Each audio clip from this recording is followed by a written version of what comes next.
Henry the fifth by William Shakespeare. इस ड्रामे के शुरू में हम देखते हैं कि हेनरी फोर मर जाता है और इसका बेटा हेनरी फिफ्थ इंग्लैंड का तख्त संभालता है।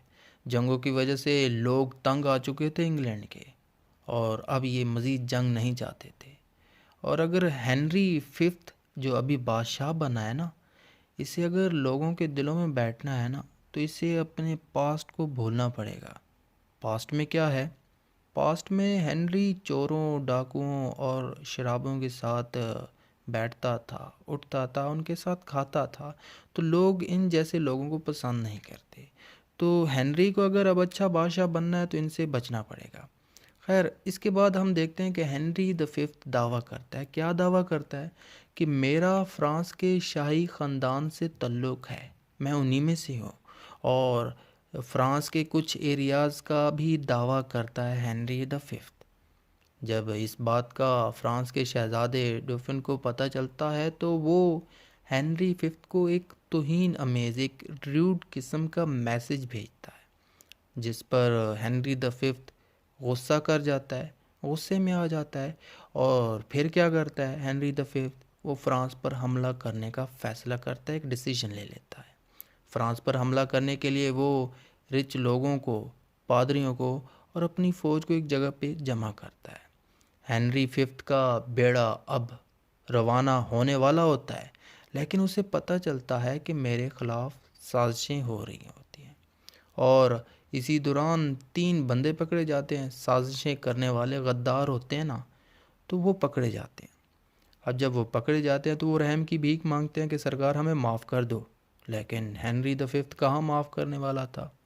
वो उन्हें पकड़कर सज़ाए मौत दे देता है। और ये भी आपको पता होना चाहिए कि उन तीनों गद्दारों में एक गद्दार हेनरी का दोस्त भी होता है, जिसका नाम शायद स्क्रोप है या क्रोप है।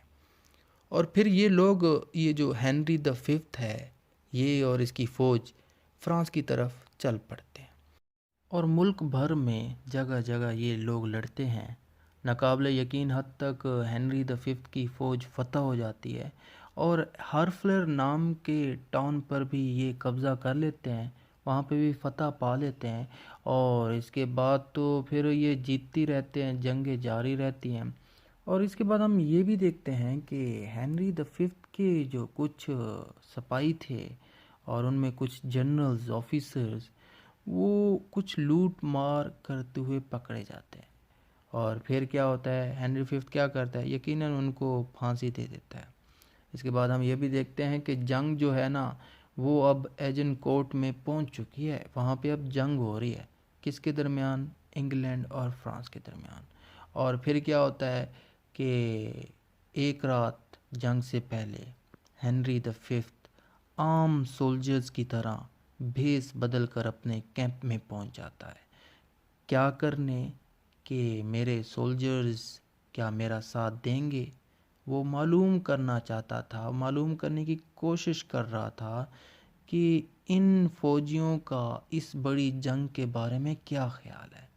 फिर क्या होता है कि सुबह खुदा से दुआ करता है हेनरी फिफ्थ और अपने सोल्जर्स को एक भरपूर इमोशनल स्पीच करता है। और इस स्पीच के बाद एक फिर बड़ी जंग होती है और इंग्लैंड इस जंग में जीत जाता है और फ्रांस को बड़ी तादाद में हथियार डालने पड़ते हैं, हार जाते हैं ये। और इसके बाद क्या होता है कि जंग के बाद मुज़ाकरात होते हैं। हेनरी फिफ्थ क्या करता है कि फ्रांस के बादशाह की बेटी से शादी करता है और इस शादी से दोनों स्टेट्स मुत्तहद हो जाते हैं, यूनाइटेड हो जाते हैं। और इसके साथ ये प्ले भी ख़त्म हो जाता है। उम्मीद करता हूँ आपको कुछ आइडिया आ गया होगा कि हेनरी फिफ्थ क्या है, इसमें कौन से करेक्टर्स क्या क्या कर रहे हैं। तो अगर पसंद आया है तो लाइक कीजिएगा, सब्सक्राइब कीजिएगा, दोस्तों के साथ लाजमी शेयर कीजिएगा, फीडबैक लाजमी दीजिएगा। Thank you.